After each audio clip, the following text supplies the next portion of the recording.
Now I'm going to tell you about some frightening scenarios for the future that we would very much not want to see become reality. Let's start with a truly chilling story. In the summer of 2014, scientists at the University of Wisconsin managed to create a strain of the flu virus capable of wiping out all of humanity. Naturally, this virus was created for research purposes. But what if, in the future, some group of scientists working for terrorists manages to create something similar? Canadian scientist George Dvorsky believes that relatively soon, thanks to technological advances, almost anyone will be able to easily create a deadly virus at home and start a pandemic. Oxford scientists say that the conditions for the start of a deadly epidemic, which could result from the malicious intent of an individual or a terrorist group, are likely to arise within the next 5 years. Some technologies capable of leading to such developments are already beginning to emerge. These are projects like genome editors and 3D bioprinters. After all, even ordinary research on dangerous viruses, conducted using new technologies and made accessible to a wide audience, can serve as the basis for someone's nefarious plans. In general, among the threats of global catastrophes, pandemics are the most significant. They have been killing us throughout our entire history. The last major case occurred in 1918, when the flu virus killed about 100 million people in a year and a half. Something similar could happen again, but on a different scale. Today, with so many people traveling all over the world, a pandemic can quickly spread to every part of the planet. If malicious actors manage to create a virus that combines the danger and lethality of Ebola, the ease of transmission of the common flu, and the incubation period of HIV/AIDS, the result would be terrifying. Such a devilish virus would quickly infect all of humanity, and for a while, we wouldn't even realize we were infected until suddenly we all perish at once. This is an unlikely scenario, but we have nothing to counter it. Next, we have a threat that stems from the previous one. When technological development truly reaches the point where anyone can create a deadly virus or other extremely dangerous weapon at home, people, living in fear of this, will most likely themselves demand the immediate implementation of total control over every individual. The era of authoritarian regimes may return. Governments of many developed countries will encroach upon what seem to be inalienable human rights, such as privacy and freedom of movement. And the most ironic part is that people will actually welcome this, because there will be no other way to ensure their own safety.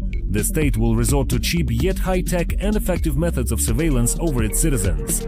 However, the whole problem with total control is that the ruling elite may become brazen and start exploiting their people, enriching themselves at their expense, lowering the standard of living for the population while improving their own. At the same time, the authorities will not fear any riots or uprisings from the population, since thanks to global surveillance, all revolutionary sentiments will be suppressed at the very outset. And here humanity faces a very serious dilemma. On the one hand, if we don't implement total control, some lunatic could create a deadly weapon of mass destruction in their garage, capable of wiping out all life. But on the other hand, if we introduce global surveillance, all of humanity could become slaves to a small ruling elite. So what should we do? How can we solve this problem? Will humanity really have to live in an Orwellian dystopia simply because there will be no other way to protect ourselves? If we look far into the future, most likely government agencies and law enforcement will sooner or later implement more compact and less noticeable surveillance devices. Something like nanorobots capable of monitoring almost everyone at once.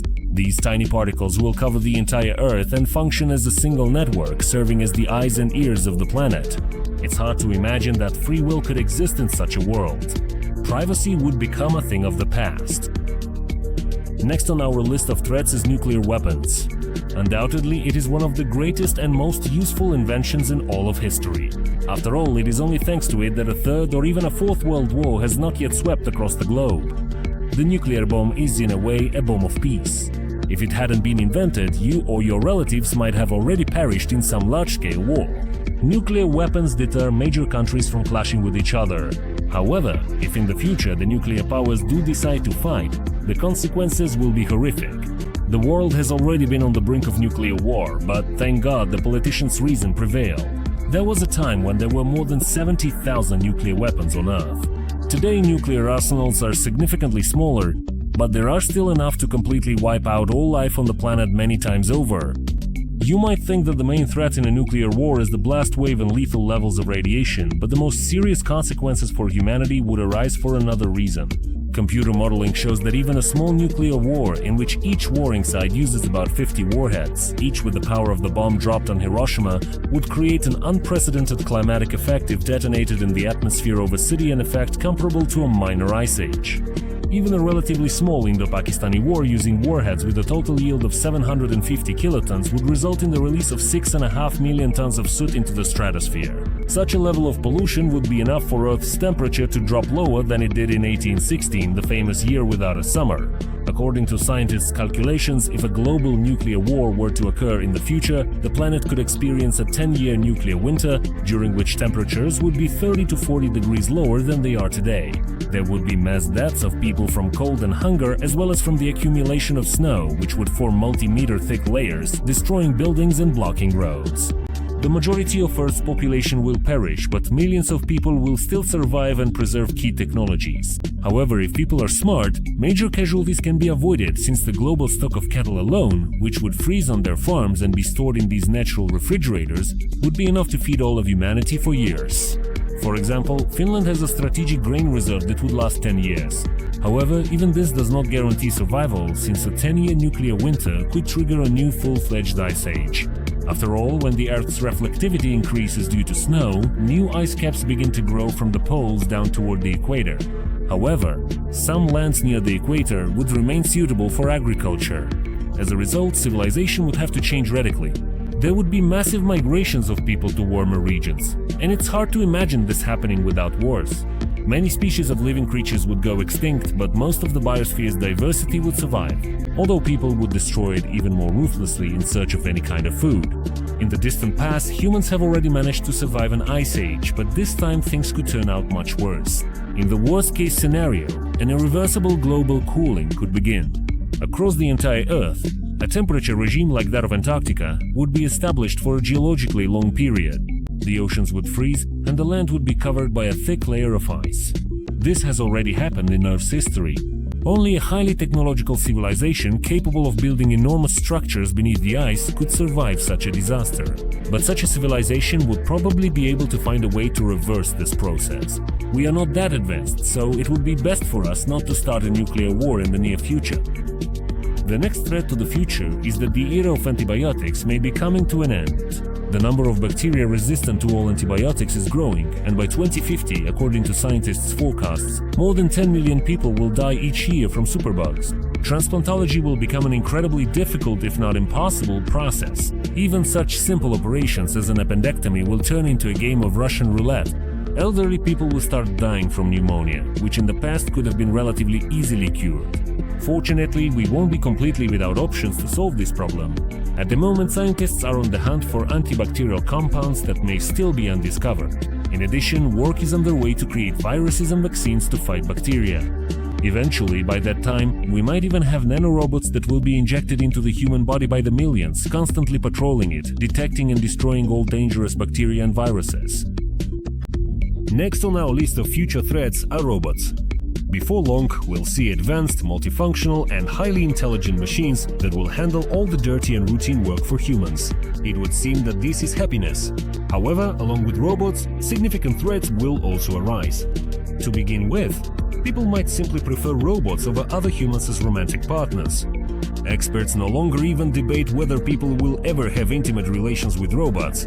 They discuss how our society will change when that day comes. Notice not if, but when. It might sound funny, but just think about it.